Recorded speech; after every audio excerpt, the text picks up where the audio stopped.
Pakistani cricket team पर एक और सीरीज में हार का खतरा मंडरा रहा है।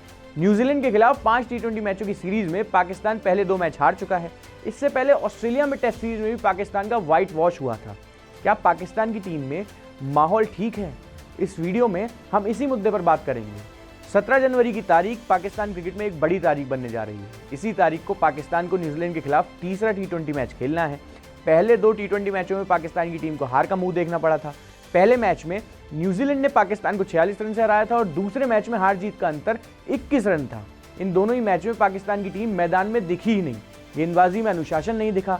बल्लेबाजों ने सही रणनीति के साथ लक्ष्य का पीछा नहीं किया।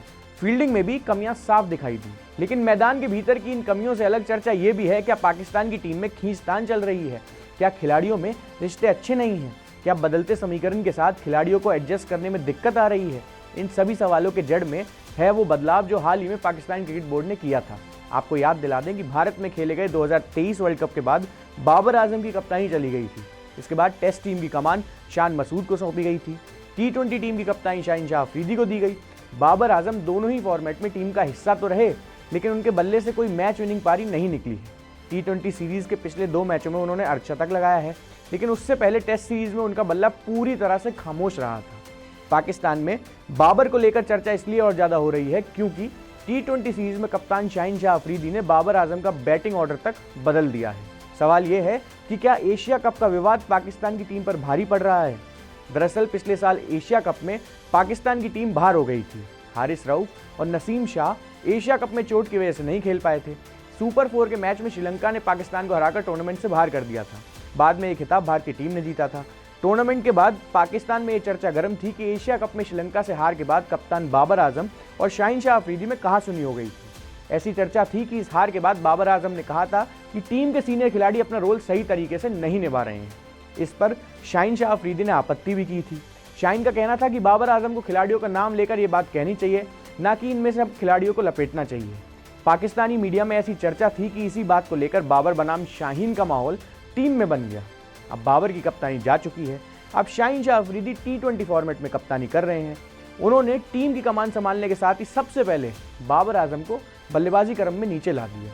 अफरीदी ने अगर कुछ और बदलाव किए होते तो शायद लोग इस पर विवाद नहीं करते, लेकिन सिर्फ एक बदलाव की वजह से ऐसी चर्चा है कि शाहिन अफरीदी अब बाबर आजम को टारगेट कर रहे हैं।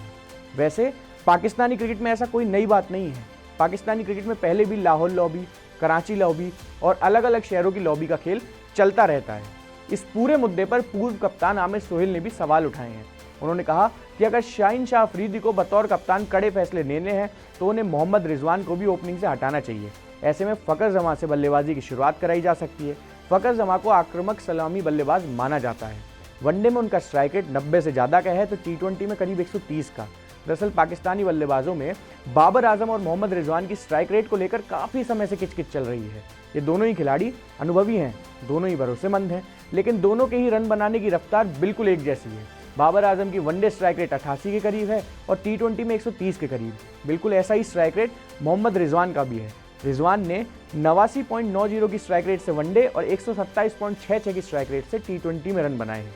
पाकिस्तान में अक्सर इस बात को लेकर चर्चा रहती है कि इन दोनों खिलाड़ियों के रन टीम के काम नहीं आते हैं। यही वजह है कि टी20 फॉर्मेट में पाकिस्तान को 170, 180 और वनडे में 275, 290 रनों की टीम माना जाता है। जबकि वर्ल्ड क्रिकेट में बड़ी टीमें टी20 में 200 और वनडे में 350 से ज़्यादा रन के टारगेट को फॉलो करती हैं। इसलिए इन दोनों अनुभवी बल्लेबाजों को कई बार मतलबी भी कहा जाता था। शाहिन अफरीदी की कप्तानी में बाबर आजम की जगह पारी की शुरुआत सैम अयूब को सौंपी गई। सैम नए खिलाड़ी हैं, सिर्फ 21 साल के हैं। 10 टी20 मैचों का अनुभव है जिसमें उन्होंने 136 से ज़्यादा की स्ट्राइक रेट से रन बनाए हैं। सैम ने पहले मैच में 8 गेंद पर 27 रन की धुआंधार पारी खेलकर प्रभावित भी किया था, लेकिन उनके जोड़ीदार मोहम्मद रिजवान ही हैं।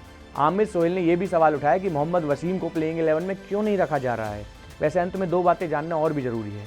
पहली ये कि पाकिस्तान की हार को लेकर इतना बवाल इसलिए हो रहा है क्योंकि टी20 सीरीज से पहले ऑस्ट्रेलिया में भी टीम को 3-0 से टेस्ट सीरीज में हार मिली थी। और दूसरी ये कि टी20 सीरीज में कप्तान शाहिन अफरीदी ने अब तक 9.50 की इकॉनमी से रन दिए हैं। हमारे ये वीडियो आपको कैसा लगा कमेंट बॉक्स में ज़रूर बताएं। मेरा नाम दीपेश है। तब तक के लिए शुक्रिया।